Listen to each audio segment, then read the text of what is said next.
Hey y'all, happy Tuesday. So, we're going to give everyone just a few minutes to come into the room. While you're coming to the room, if this is your first time watching, please go ahead and click the subscription button below. To people who watch regularly. um, Thank you for watching and supporting my content. Be sure to share this video, give it a thumbs up. Also, thank you very much to everyone that is subscribed to my Patron and continues to support this channel. All right, so we're gonna slowly let people come into the room. As you come into the room, please let me know. And I am going to be in Orlando, Florida this weekend, February the 26th. I will be there for Uncensored America. It's going to be a panel of several speakers, and we're going to be talking about a lot of different things. So let me make sure I put my phone on silent, because if not, I'm going to have like 100 notifications coming through. So like I said, yes, I will be in Orlando, Florida on February 26th. That's this weekend from 5 to 8. You can get all of the information at uncensoredamerica.org. This is hosted by Willie Montague. You're gonna have several speakers there. Myself, Dev Perkins, which was one of my co-hosts a couple of weeks back. He'll be there. Sharice Lane will be there. Angela Stan King, Jeff Charles, I believe, will be there, and several other people. But there's a list of speakers over there on uncensoredamerica.org. You can go there and get tickets. There's also going to be an after party as well. So it should be a really good time. And Orlando, Florida loves me. So I might as well just go ahead and think about moving there. I don't know. Those are like my country cousins over there. And I always have a good time anytime I'm in Florida. So hey T Styles, hey Bootleg Car Studio, hey Pelu, hey Edward.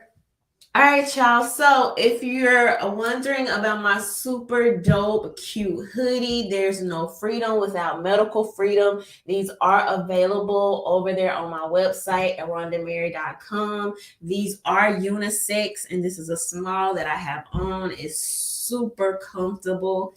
And yeah, you can go grab those at RhondaMary.com along with the rest of the merch. All right, y'all. So we're going to go ahead and talk about some different things tonight, because it seems as if some of us have known to be true is slowly bubbling, over. And though some people may not be ringing the alarm, I think that it is very important for me to do so, not only to cement some of the things that I've talked about for the last 2 years now, but we must keep a record of these things, okay? I was just thinking about this and tweeting about it earlier, that I cannot even fathom what the history books are going to say about this time period, 20 years from now. And so it'll be so important for us to keep record, keep screenshots, keep archives, keep those oral stories, making sure we're passing down this information to our children, grandchildren, so on and so forth. Okay, I don't know about y'all, but particularly, some of the things as it relates to civil rights and things like that, I know that not only have, I've been able to personally ask my grandparents in previous years about some of those stories, and sometimes things looking different than what we've been taught, but a lot of the things that have been absolutely excluded from the history books, okay? One of the things that I like to get into is I often talk about how, the conversation around gun rights and Black gun ownership is totally left, out of the civil rights stories and things like that. And that's just one aspect, okay? But if we look at things over time, a lot of times, I mean, there just aren't truthful stories being told. And I can just imagine that it's even worse now because turn on the news, okay? And it's only a year later, 6 months later, and these people will just change their opinion or the science at a blink of an eye, and I mean almost go unscathed, face absolutely no consequences, and life and time just moves on. And it's really unfortunate, but it's important for us to hold these people accountable and try to hold on to as much truth um of the history and the present. Even now, when I see what's going on in Canada, and we're going to talk a little bit about that later, but even as we look at what's going on in Canada, you have these people being, you have them being projected as terrorists, literally terrorists. Like there is terrorism, like there is a terrorist attack going on in Canada, other than there is valid dissent, valid dissenters. Anytime you have a large crowd, any single time, okay, you have a large crowd, you're going to have some crazies. It's just gonna happen. It's just gonna happen. A lot of these protests, because they're already out on the streets, a lot of times you will have people that may be homeless that may join the protest. You may have people on drugs, right? We even look at that night that all these details are starting to get mixed up in my brain now, but the city with Kyle Rittenhouse and one of the guys that he ended up shooting literally had just come from like the medical hospital or something. He was like going there for some type of medical treatment and had been there for maybe days or even weeks. And one of the first things he does out of this medical facility is goes and join these protests, right? So that's not unheard of to have, especially when you have the levels of people that they're having in Canada, to kind of mix in and camouflage. And sometimes you have people that would specifically go to these places, right, to start trouble and things like that. But that does not and should not take away from the foundation of the general theme of these protests and what people are saying. And to see Canadian officials characterize this as terrorism, as terrorists, when I have not seen any documents to suggest, other than mostly people like honking their horns. Have you had some, random spurts of, I don't even remember some of the stories. Obviously, they weren't that like hard hitting.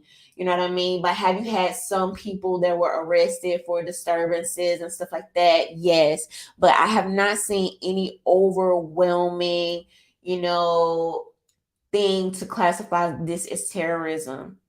So that's why I say it's so important for us to document these things, talk about these things, keep notes. I was thinking about how earlier today, right before the 2 weeks to slow the spread, if you guys remember, and I will always bring this up, and I'm going to forever bring this up, and why it's important to bring this up is because this is literally the material. Okay, this is literally the information that they implanted in our heads for us to even go along as far as we deal with some of these things. But those original videos that came out of China, where people were laid out in the streets, convulsing, dying, passing out of supposedly, allegedly COVID, being boarded up in their homes, people in full hazmat suits.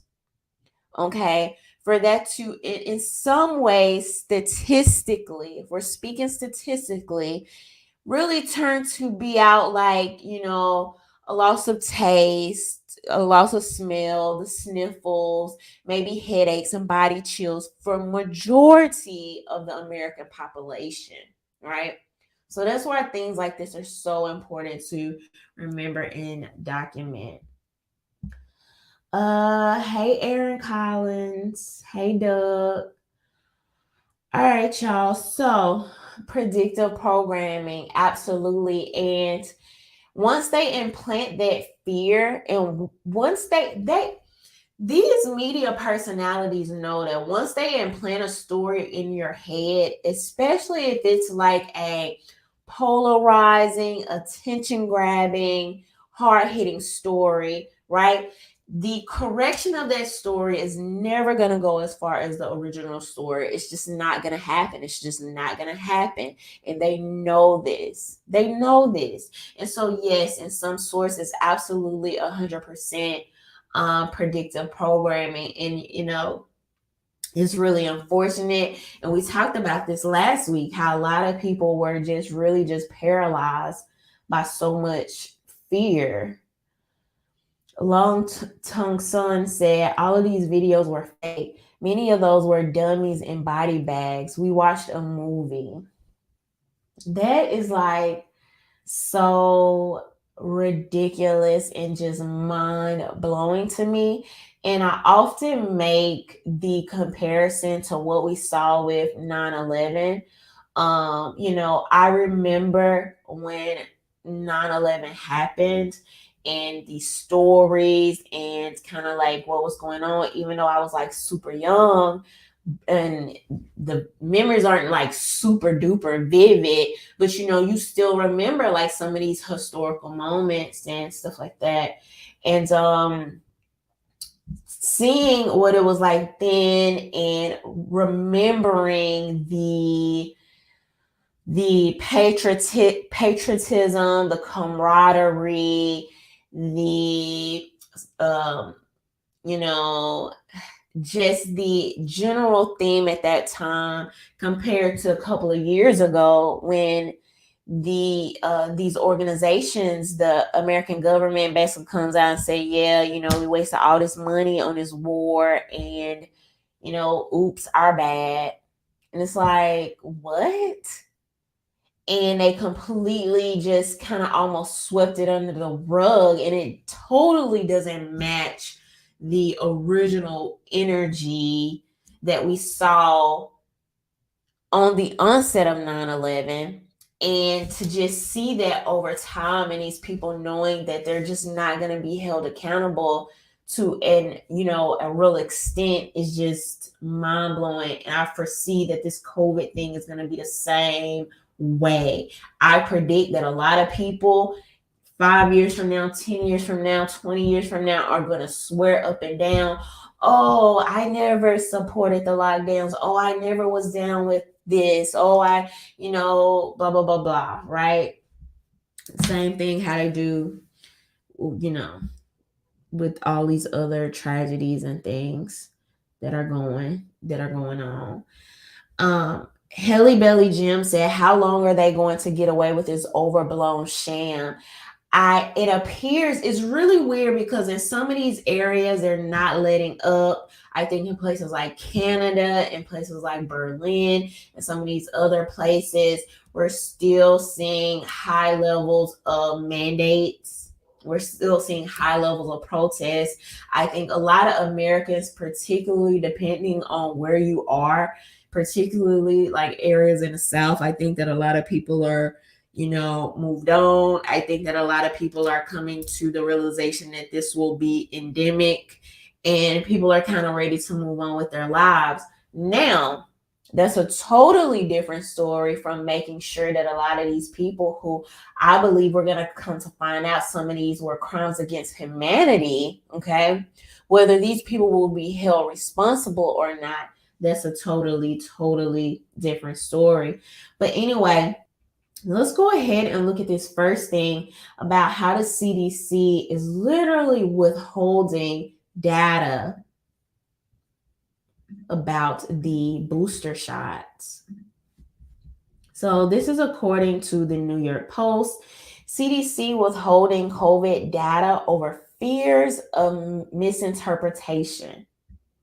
The CDC has admitted it is withholding large portions of COVID-19 data, including on vaccine boosters, from the public because it fears the information could be misinterpreted.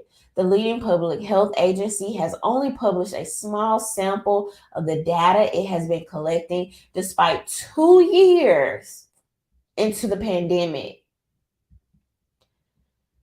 A CDC spokesperson said the reason for the slow release of data is because basically at the end of the day, it's not ready for prime time. She added that the CDC's priority when gathering any data is to ensure that it's accurate and actionable. But another reason is that the data could be misinterpreted. Among the data that has been collected but not made public is hospitalizations, broken down by age, race, and vaccination status. Okay, this is very, very important. This is so important. I'm going to read this again. Among the data that has been collected but not made public is hospitalizations broken down by age, race, and vaccination status over the last year, and information of the effectiveness of booster shots. When the CDC released data on the effectiveness of boosters for adults younger than 65 2 weeks ago, it did not include full numbers on those between 18 and 49. The data showed the booster shots were least likely to benefit younger adults because 2 shots of Moderna or Pfizer vaccines or 1 dose of Johnson & Johnson already left them well protected. The CDC has only just started releasing data on whether COVID is present in wastewater, even though some states have been providing figures since the beginning of the pandemic. Wastewater data can help public officials predict whether there will be an influx of COVID-19 cases. So let's talk about this, right?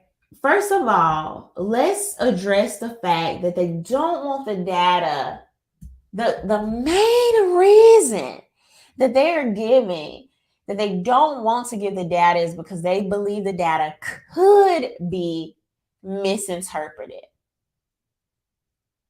They believe the data could be misinterpreted. My first thought is that these people are not our parents, okay?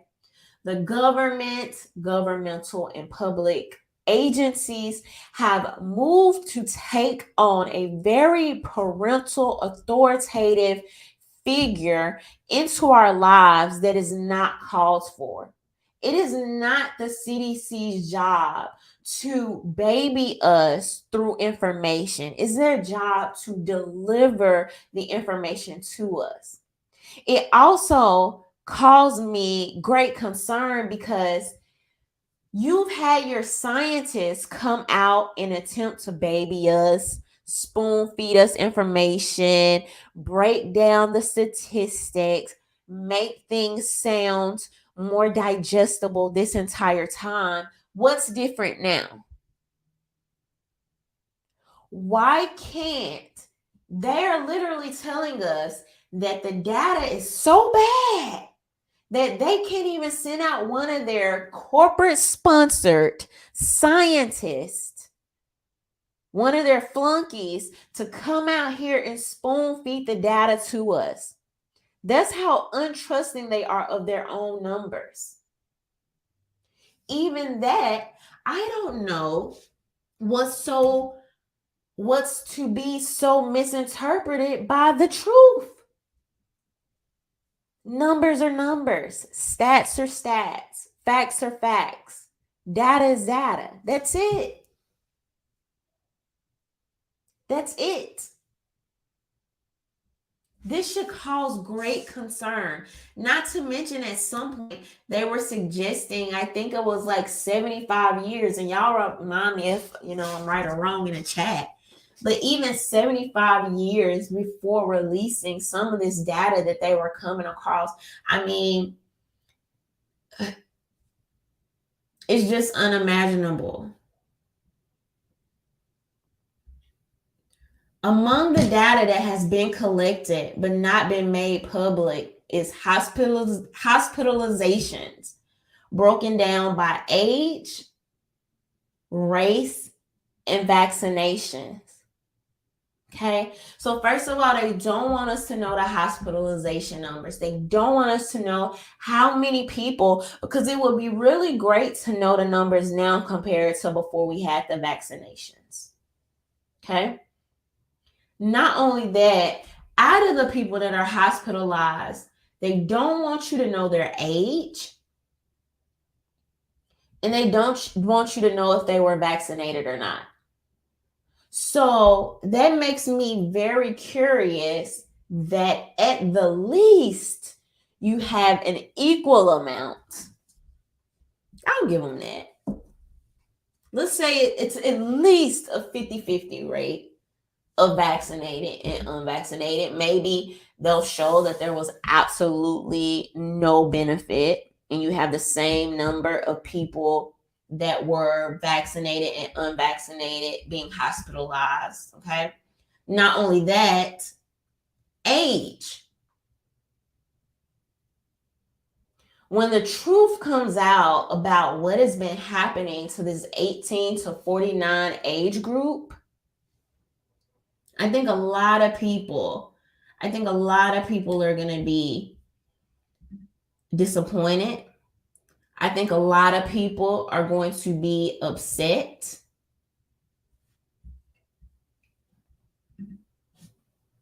And I think a lot of people are going to realize that there have been absolute crimes that have happened against humanity. When we go back to some of the earlier data, and I've covered this extensively for the last 2 years, and I, scream this to the mountaintops, okay? That young people, there was no study to this day, young people, specifically young and healthy people. I've said this time and time again. There were no studies to suggest that young, healthy people needed any additional protection by way of vaccination, nor needed to stop working the extensive amount of times that a lot of young, healthy people did. There was just no data. It never was to support that to this day. And we're going to hear Bill Gates nearly admit to this in a little bit. But to have these agencies hiding information from us, I don't understand how they think this is helpful. I don't think they understand that anybody that was questioning, anybody that was having a hard time accepting the data or the truth or the science, well, this sure isn't helping. This does not help their case.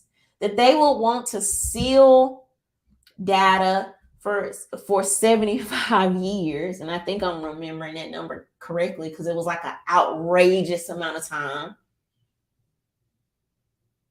to now not wanting to give the official stats on hospitalization rates.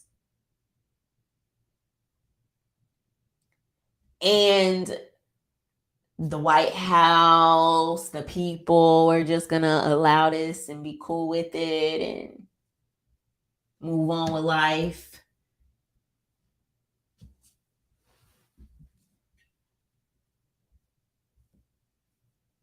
Thank you, Luke Hasley, for the super chat. Thank you so much. So the trust the science people don't even want you to be able to access the science. What does that sound like? Does that sound like people that are trustworthy?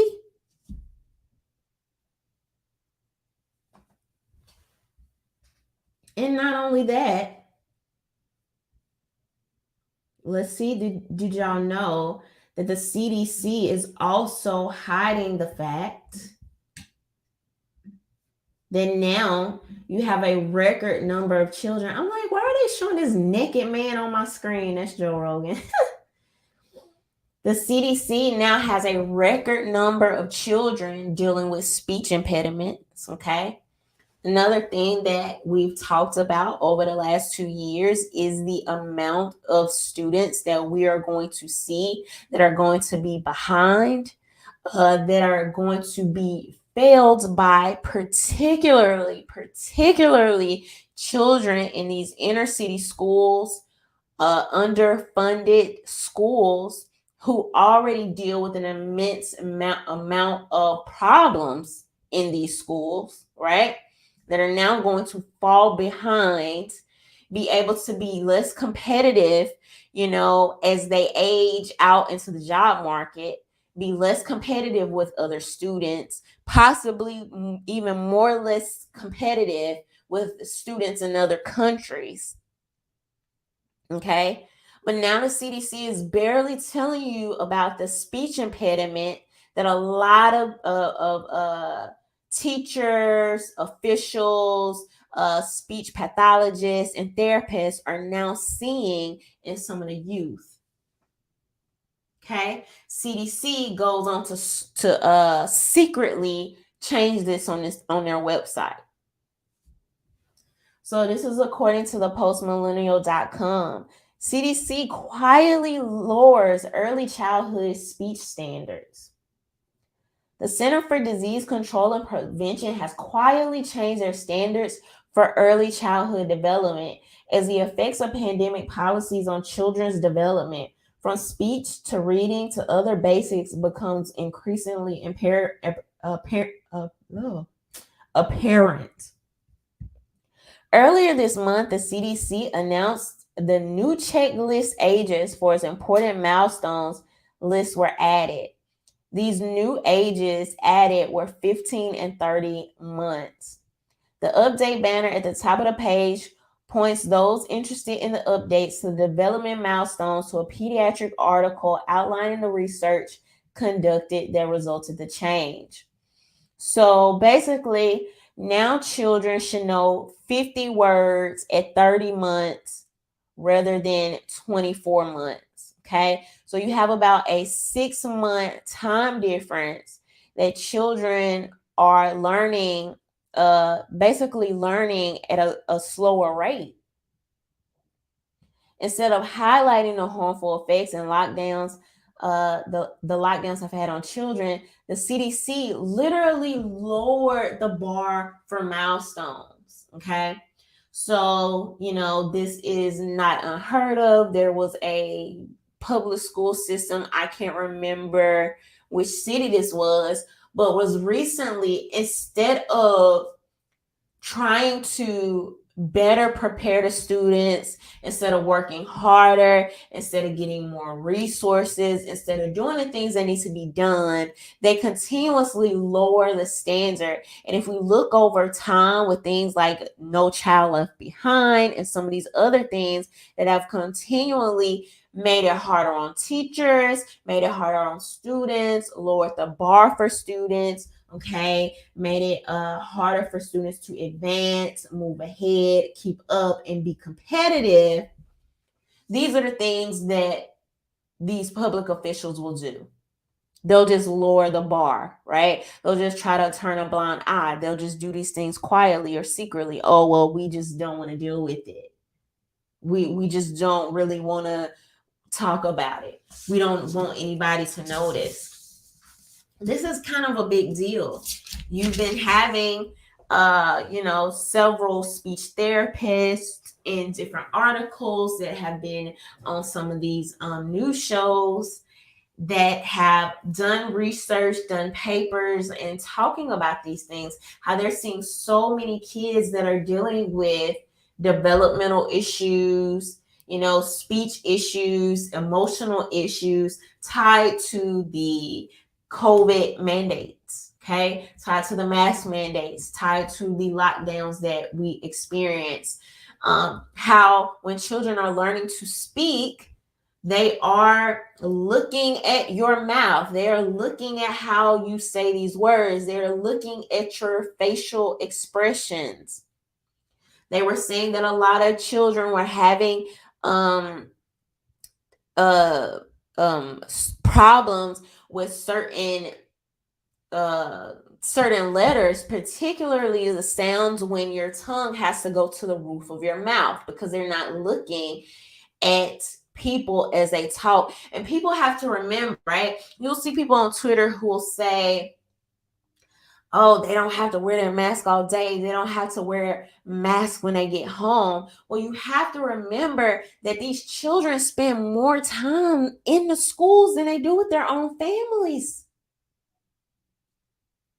The average public school child spends more time at school with their teacher than they do with their own mother or father, okay? And don't even get me started on a single parent household or a household where the parents may have to work more, may have to work additional hours. The average American life is, sending your child to school, that child coming home, doing homework. When the parents do get off work, it's practically dinner. You may have your nighttime show or your family time, and then it's shower and bedtime. That's practically what an average typical day looks like. So, this idea that most students are just spending several hours at home is just not true, unless you're counting the time that they're asleep. And it's very unfortunate, but it's a real thing. And I could not imagine trying to sit in a class all day, sitting in a school all day, just with something over my face, with something over my mouth. Like, I just cannot imagine, especially for small children. Children are already like fidgety, okay? Some of these children, probably not like at school age, but y'all know the ages where you can barely get them to keep their pants on, their shoes on, their socks on, and even going through that whole thing. So just having to have something over your mouth all day. And I'm already hearing from several like parents and teachers that it also promotes like a more like less socializing as well. You know what I mean? And so now for some students, school already feels like jail. They're there, public schools particularly aren't the most pretty things to look at. You do have some teachers that go out of their way and try to make it as comfortable and things as they can for the students, but typically, schools aren't just the nicest four walls, and then you're already there all day. A lot of the students aren't particularly learning things that they may be interested in, learning about the Pythagorean theorem and all these other things, right? And geometry and a lot of things that they may never ever use. And then, in some ways, there's already little socializing, and now you just make it even more so. And so I could just imagine how tough that has been on so many students. Luke hastily said, I bet you the number of suicides due to the stay-at-home isolation is not being recorded on purpose. I haven't looked at the suicide rates here recently, but at the kind of like beginning, that first year of the lockdowns, it was very high. The numbers were very high for students that were committing suicide. Even now, if you look, like every few days, you see a story of suicide coming out for these younger adults. And it's just sad. It's just sad. I think that a lot of people having to be alone has exacerbated, not having, like, being so isolated has exacerbated a lot of those mental health issues, and some people unfortunately just don't have the smoothest, best home life situation. And so sometimes school, their job or whatever is an outlet. It's a way to escape. Sometimes even, and we can argue whether that's even to your detriment, but sometimes a way to even escape themselves and dealing with, things that may be going on with them inside their family or whatever. and just giving people a way to escape from that, giving people an outlet of people to talk to, their coworkers and their classmates and things like that. And a lot of people couldn't handle it. I think a lot of people are not going to be able to handle the pending or current inflation. Okay. You have the rent all over the country increasing like exponentially, and the gas prices, and it's going to get hard. It's going to get hard. I think, I want to believe that we're getting ready to get over the hump, but I just really don't know. I just really don't know. The economic predictions that I've been seeing have not been, I don't know. I don't know. I don't know what's going to happen. I don't know when there's going to be a crash. Like, if there's going to be a crash, what's going to happen? I don't know. But I don't think that this is the end. I don't think that. And a lot of people are going to feel it. A lot of people are going to feel it. And unfortunately, a lot of people thought that by Biden going into office, they were possibly, I don't know, going to get these financial favors or maybe catch these different breaks and this and that. But a lot of people are going to be left hung to dry. I mean, I'm just going to tell you right now. So,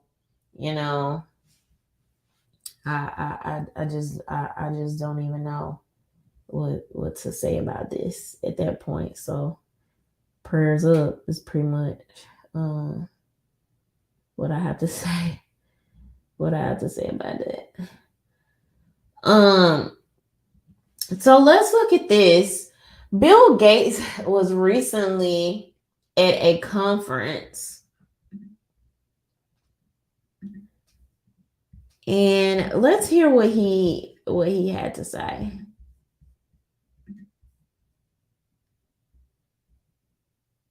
Welcome all of our panelists. Her Excellency the Foreign Minister of Canada, Melanie Joly. Her Excellency Anna Lund, the Minister of Foreign Affairs from Sweden. Comfort Bureau, the CEO of the International Crisis Group, and Bill Gates, the co-chair of the Bill and Melinda Gates Foundation. Now, Dr. Tedros will be joining us a little bit later on in the program. He's been held up. He's on his way from Brussels, and as soon as he gets here, we'll go to him for a few minutes for a bit of a scene setter. But I wanted to kick off, actually, and get a bit of a scene setter from Mr. Gates, because this is, I know, a topic that you've spoken on again and again. You were ahead of the curve prior to the beginning of this pandemic. Where would you assess where we are today in beating COVID-19? Well,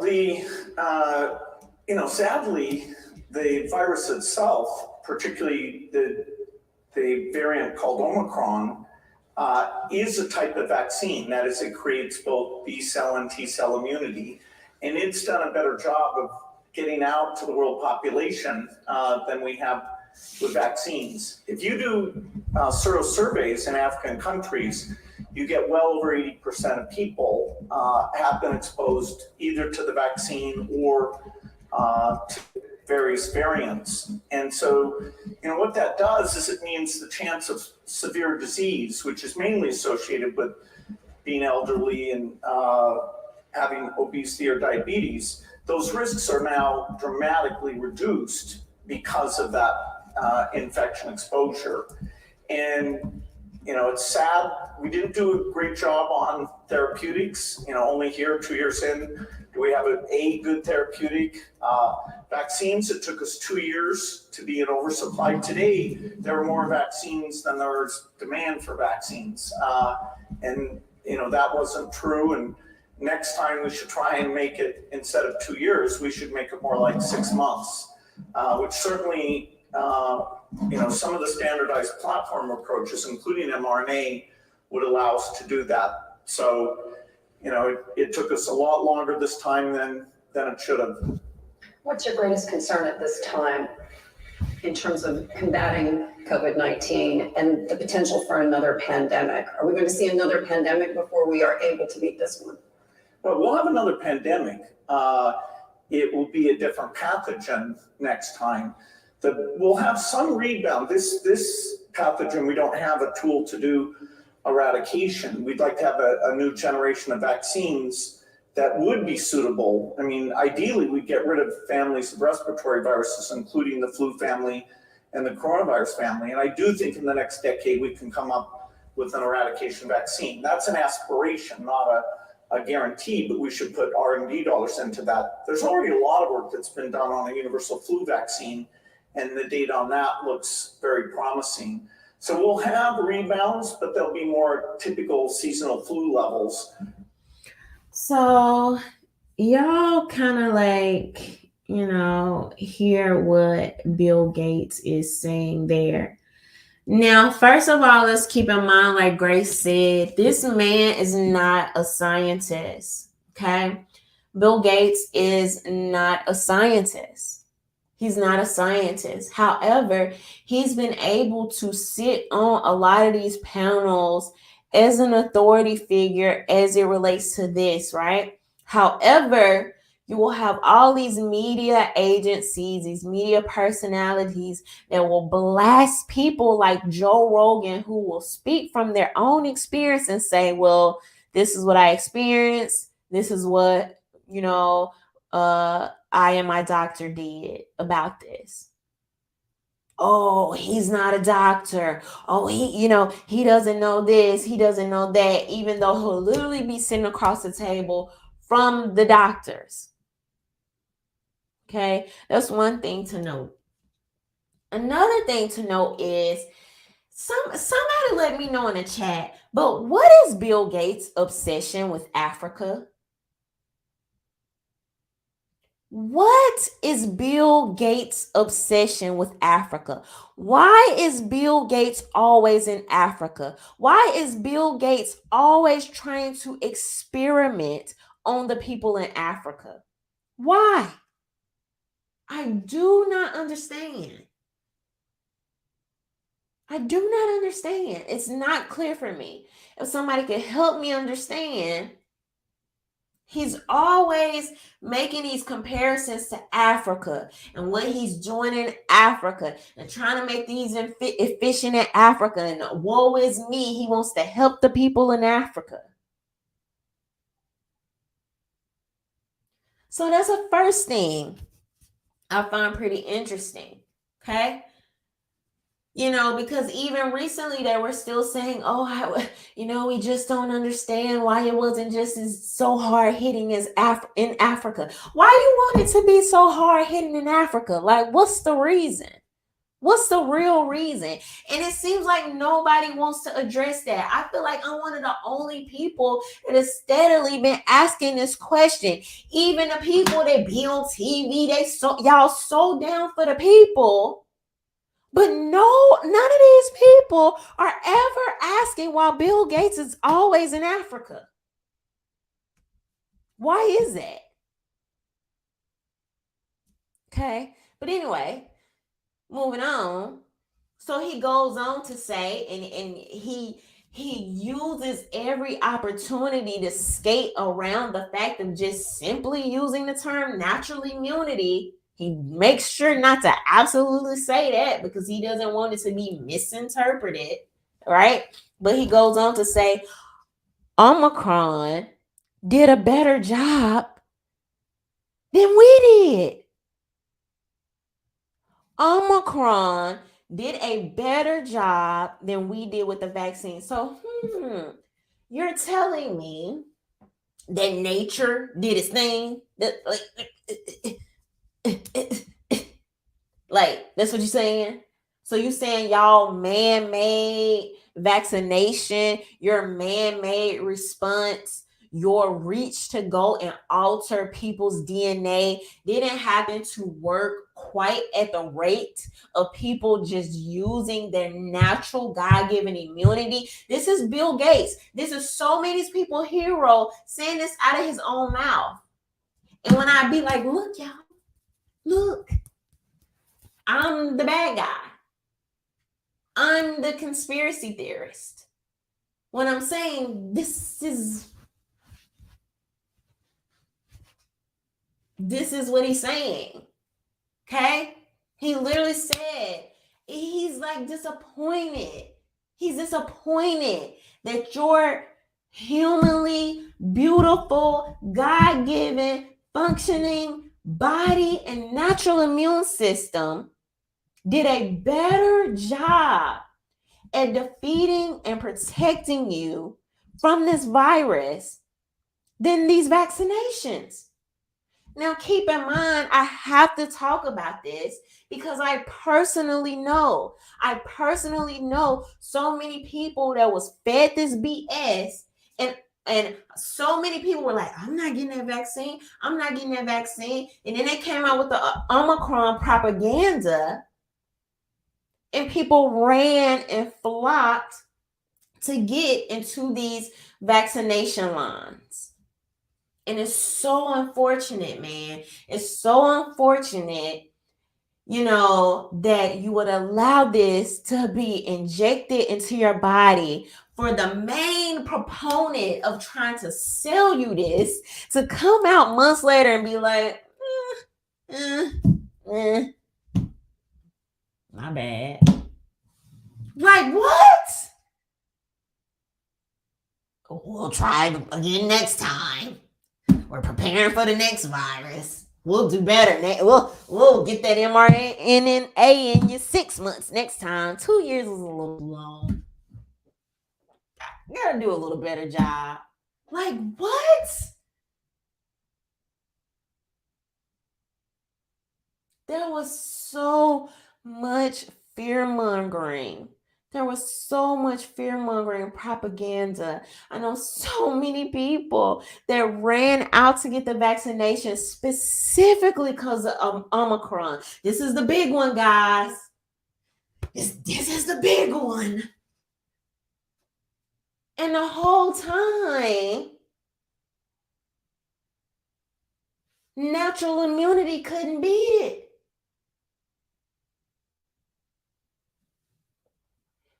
And so now, on top of the fact that they're telling you that natural immunity couldn't beat it, they're even telling you, screw you. We're not even going to give you the data on what's really even happening in those hospitals. We're not even going to give you the data of the vaccination rates from the hospitalizations. You don't even deserve it because you're not even smart enough to interpret numbers.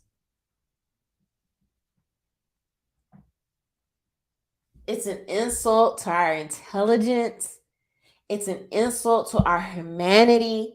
And at this point, nobody can tell me these aren't just stark, brazen crimes against humanity. And what will be done about these things? I don't know. And then Bill Gates goes on to admit we didn't effectively use therapeutics. Then he goes on to admit even the elderly, the obese, and people with diabetes benefited more by natural immunity. He called it infection exposure. That's what he said. Infection exposure. He didn't want to say natural immunity because, people brains fritz. And it's like, well, give them a little, but, because you got to tell them the truth. You got to undo the predictive programming, but, just give them a little at a time. Don't make them freak out and show up like the people in Canada. Don't make them get crazy. Don't cause another January 6th. Bill Gates, in these few minutes of this entire, it's like an hour and a half, long panel.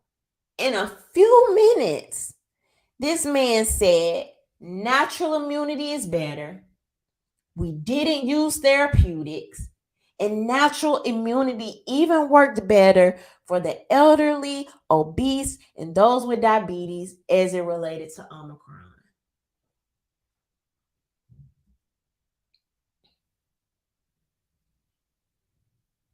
Then he went on to talk about how now there are more vaccinations than vaccinations that are in demand. So now you have a government, we the taxpayers, funded these crimes against humanity. We funded this oversupply of vaccinations. What are they going to do with them? I don't know those answers. I would like to theorize. I would like to hypothesize. This is where I could go a little bit more into conspiracy of what they may or may not do with those vaccinations. But now you have this huge oversupply. And I'm not gonna theorize anything tonight. We'll stick to the facts that I'm gonna present here out of the mouths of the COVID heroes, okay? Directly from your news sources. So we'll just stick to the facts for tonight. But now you have this high level of oversupply of vaccinations. Not exactly sure. But he does go on to say that there will be more pandemics, there will be more crisis, and we want to make sure that we can have that mRNA ready for you in 6 months next time. 2 years is a little too long. And because of that 2 years, it practically left us with all of this, oversupply.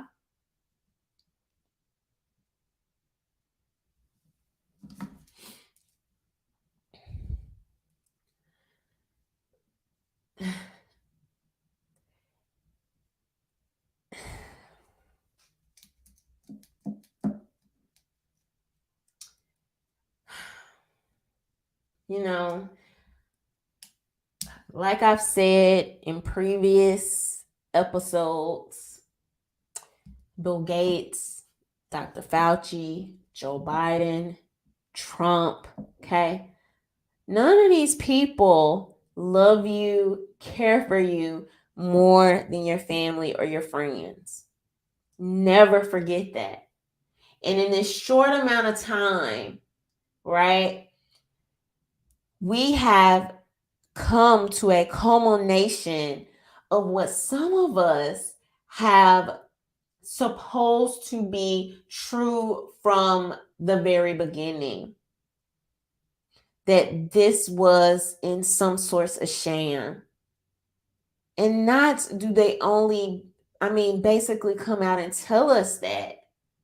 But then they have the nerve to say, well, we'll tell you a little, but we're not going to even tell you anything. Because after we practically ruined your livelihood, we caused your children speech impediments. We caused your children to commit suicide. We closed your schools. We closed your jobs. You lost your savings. You lost your homes. You lost your businesses. Your gas prices are higher. You're more in poverty. And we don't even have the decency to offer you the full truth about what we did to you. This is where we are. And it's unfortunate. And the most that I can suggest to people, that maybe you are the person that was fearmonger in the beginning. And we're human. We are up against $1 billion propaganda machine. This is not like an easy thing. Okay. This is not like a skip and a hop. This is $1 billion propaganda machine that has studied how to manipulate people, how to manipulate the mind, how to cause you to feel things, emotions, what triggers you, what causes you to react. So it's not a game, and it's not something that I take lightly. But if you are one of those people that feel like you were used, you were manipulated, you were propagandized, you're human. You're not alone. But the thing is that not only must you start to call it out, but we have to document these things. We have to be loud about these things. We have to tell the stories because, like I said early on in this segment, the correction story will never go as far as the initial story. It never will. They're going to feed us over time. They're going to slowly tell us, yeah, we messed up. Yeah, we took advantage of you. Yeah, that wasn't all the way true. But they're going to just give you little sprinkles over time. They won't nearly post it on every freaking billboard on the highway. They won't nearly run it across your TV screen for days and weeks and months at a time like they did the hospitalization rates initially with COVID. They'll never do that. They'll never do that. You'll have Bill Gates sprinkle it for about 5 minutes. Oh yeah, we messed up here, but on to the next pandemic. You'll have an article or two come out, but they won't nearly go to the extent of all the fear mongering and propaganda that they initially did. And hopefully, people will learn from this so history does not repeat itself. Thank you, Doug. Thank you for the $5 super chat. And if you are one of those people, it's more of a disservice to pretend like you weren't, as opposed to being honest about it, so we can make sure that these things don't happen again and these people don't try to continue to take advantage of us. But being quiet, trying to overlook these crimes against humanity, trying to overlook the lies, trying to overlook the propaganda makes it harder for everyone, and it's a disservice for us all. And that's why I truly believe that even though about, I think 80% of those truckers in Canada are vaccinated. 80% of them are vaccinated. And people are still like, enough. Like, this is something that I could stand up for. This is something that I'm against. It's the mandating. It's the force. It's the coercion. It's the manipulation.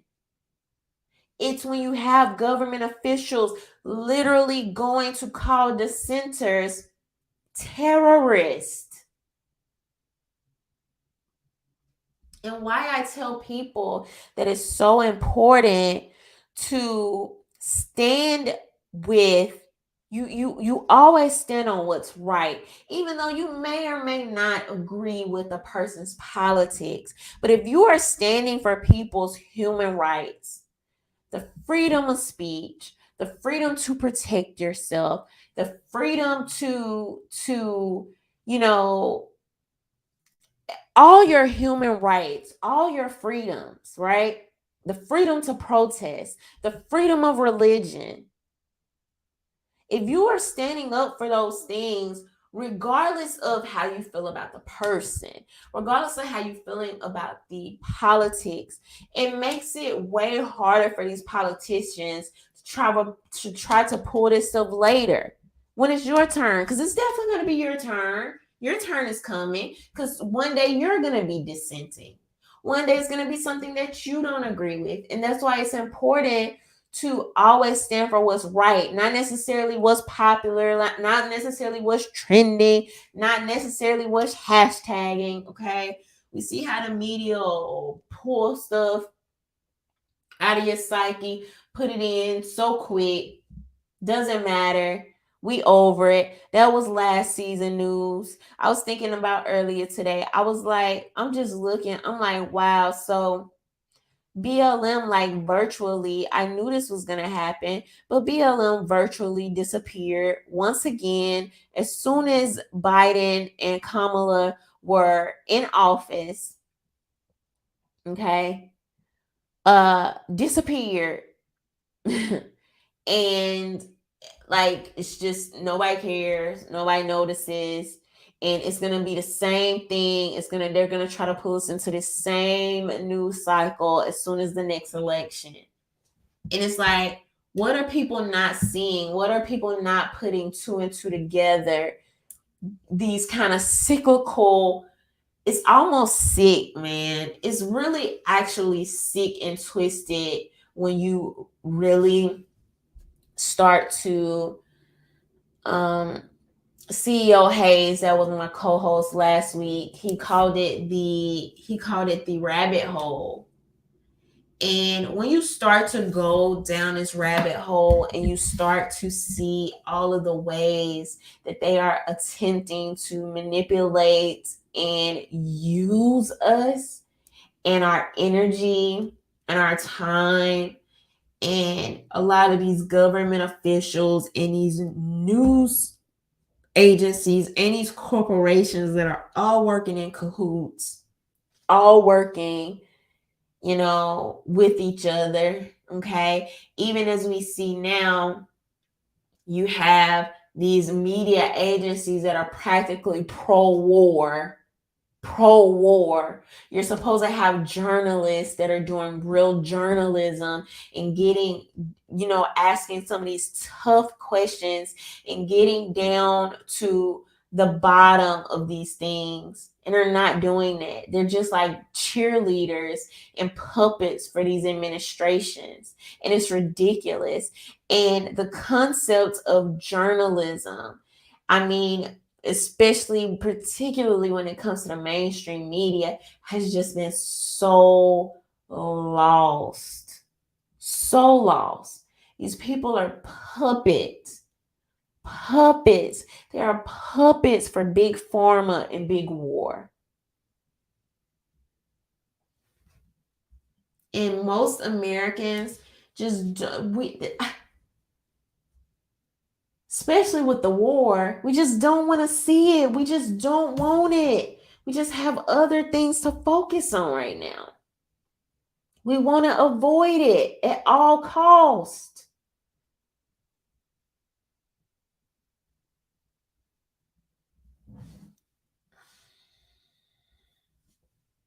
So, even in Canada, you have the government officials going as far as to freeze the bank accounts of some of the truckers. Okay, some people that donated as small as $50 to, I believe, the GoFundMe for the protest are being harassed by the media. Their information is being released to the public. It's just such an ugly thing that's going on there. Do y'all remember, like, a couple of years back when you had all these celebrities talking about, oh, they were going to move to Canada. Ironically, none of these people moved to Canada. Okay. They're still here. They're still here.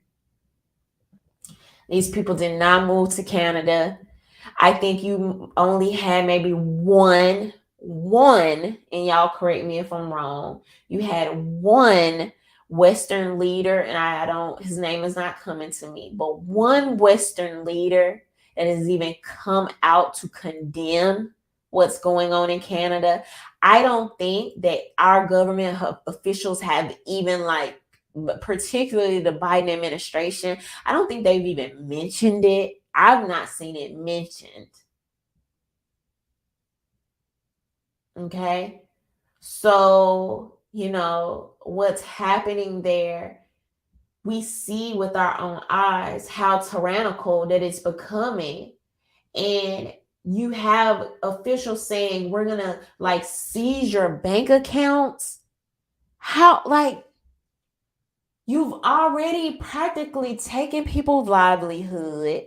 You've taken every way that they've had to socialize and have a human experience. And now it's like, if you have any dissent, we're going to even more so impede on your livelihood. And some of us knew this whole banking thing was coming. I don't doubt that however many years from now, they will absolutely try this in America. I do not think that it's right when somebody donates funds to a certain a certain organization, that you can take those funds. I don't think you can take those funds and disperse them for other means. And even if you find out that there is possible criminality, those funds should be returned to the donor. That's just it. It's not your money. It's not your money. And so what we see happening for Canada appears to be a very, very slippery slope. If I'm understanding correctly, Trudeau is even moving to extend the emergency powers. And so, it's just getting really ugly. And you can only push on people for so long before they start to push back. And people try to act like, so, I've tried to have this discussion before about, so in America, right, we always talking about the Second Amendment, and a lot of pro Second Amendment people will be like, oh, my human rights, this is against, this is my right for a tyrannical government, and this and that. Okay, but my thing is like, where is the line? Where is the line drawn? People try to act like, peaceful protest, and this is not, let me clarify this, I don't want freaking YouTube striking my video. I don't want random people coming through here, oh, she's instigating violence. No, I am not. So let me make that clear, right? But if we know what the Second Amendment is for and we're going to talk about it, let's talk about it, okay? And so if people are going to say, oh, well, this is to keep a tyrannical government in check, and don't forget, going back to Canada, that gun confiscation a lot of times predates, okay, these politicians and these government officials thinking they can do whatever, they can act whatever kind of way, they can have all these emergency powers. But coming back to what I was saying about America, it's like, where is the line drawn? And people will try to pretend and act like, oh, peaceful protest, peaceful. But people only take peaceful people serious for so long, especially when the person is a bully and practically punching you in your face. How long before you punch them back? And I would call people losing their jobs, losing their livelihoods, losing their businesses, having 2 years of their lives stolen. I would call those things being punched in the face. And so I don't know. It's just something to ponder. It's just, questions that we have to ask.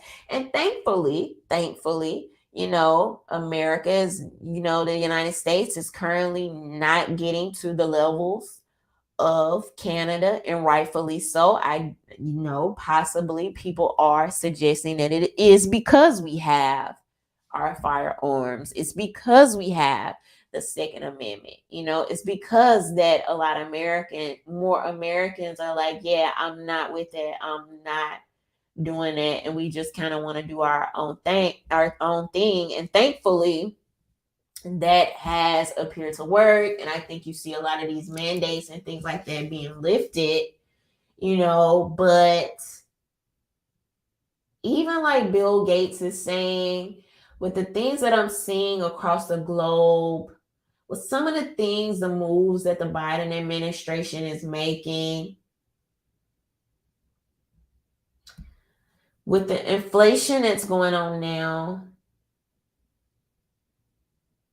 I just don't see these people pulling back. Like, I just don't see them pulling back. Maybe for a little while. We'll see, what happens. But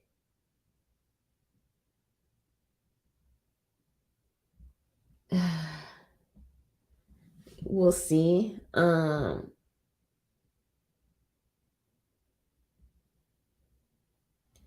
But I do hope that the protesters when like I'm totally in support, obviously, of pulling back on the mandates. Like people have had enough. People have had enough. And to make matters worse, you have these politicians, you have these celebrities that are frolicking in our faces. You have people like Bill Gates, you have people like Jeff Bezos, you have people like Fauci who have doubled and sometimes tripled their wealth,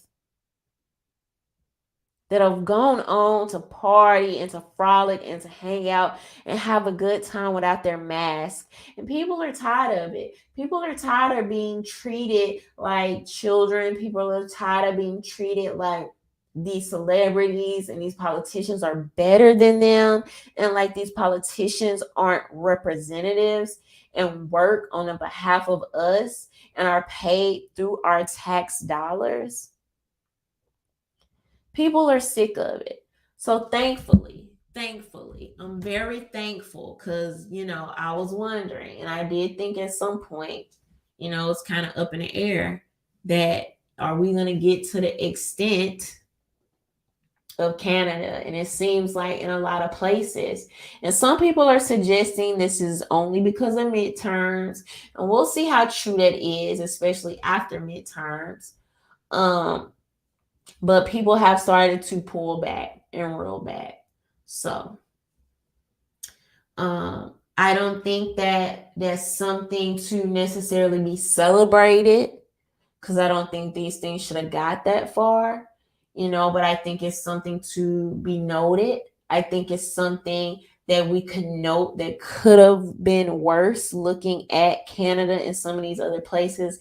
And I think it's important to note for the future and what we need to possibly be prepared for next year, 5 years from now, 10 years from now. So, but these are some of the things that the CDC has been hiding from you. These are some of the things that Bill Gates and his friends are slowly starting to let the truth seep out. That, like I said, they're not going to hit you over the head with it. They're not going to, the follow-up story is never going to go as far. It's never going to go as far as an initial fear-mongering and propaganda. And it's unfortunate. But that's where people like me come in, to make sure that we're getting this news and this information out as much and as far as we can.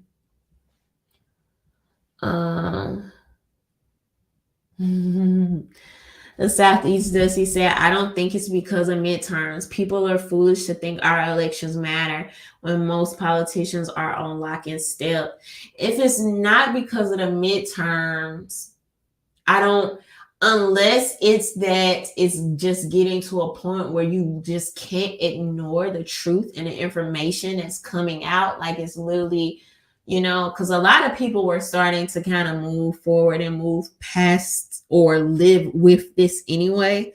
So other than that, I don't see what it could be, unless it's something, like I said, that's about to happen. Like, once they finally give us the full information and it's going to be undeniable, maybe they're kind of trying to like ease us into it.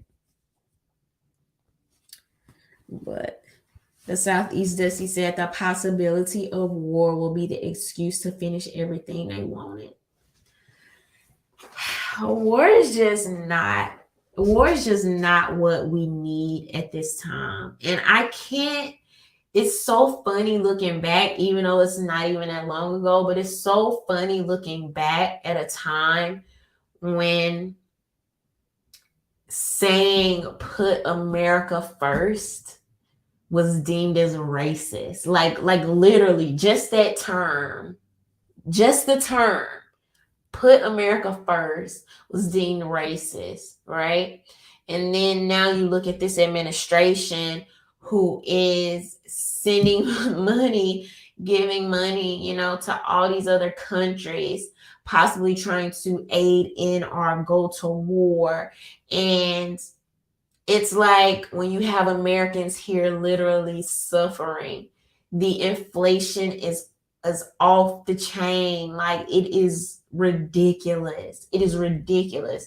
And that's another thing that people are talking about it, but I don't think that we're seeing the true levels of stories and journalism about what people are going through right now. In some of these areas, especially the ones hit like super hard by drugs, like your San Francisco's and, you know, your LA's and your New York City's and some of these other places,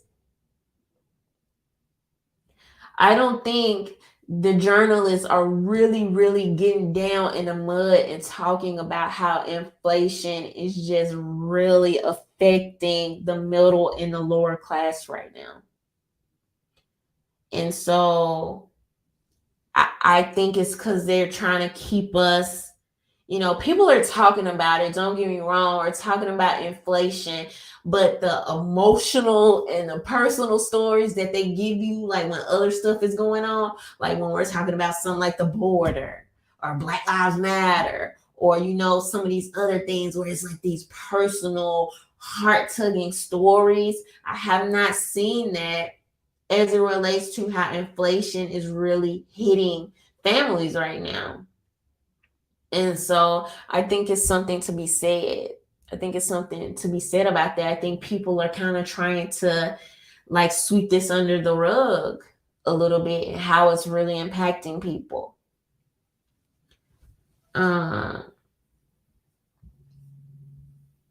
But yeah. All right, y'all. So make sure you give this video a thumbs up. Please share this video so this information could get out. Share this video with your families and loved ones, vaxxed and unvaxxed. People need to know this information and the truth of what's going on. And this is coming from very reliable, everyday news sources. It's available, but like I said, they're not going to hit us over the head with it like they did for the freaking counter tracker of COVID cases, you know. And so it's very important we let people know this information. Thank you to the super chat so much. Thank you for supporting this channel. Give this video a thumbs up. If you are not subscribed to this channel, make sure you subscribe. I just hit over 11,000 subscribers. Thank y'all so much. Cute sweatshirts. These are unisex. Okay, there's no freedom without medical freedom. I just love this, and it's so comfortable. So y'all can grab these over at RhondaMary.com. Okay, and I'm also gonna put that link below. Go ahead and grab your sweatshirts there. Thank you to my patrons. I think I already said that. I'm going to be in Orlando, Florida this Saturday for Uncensored America. If you want to come hang out, I will be there with a lot of other speakers like Angela Stan King, Sharice Lane, Kim Kasich, Devin Perkins. It's a few people, okay? It's a few people. Go over there to uncensoredamerica.org. You'll see the times, the list of speakers, and all that. So please come out to Orlando. Let's hang out, talk, party, have a good time. And all right, y'all. I'll see you next Tuesday. Bye.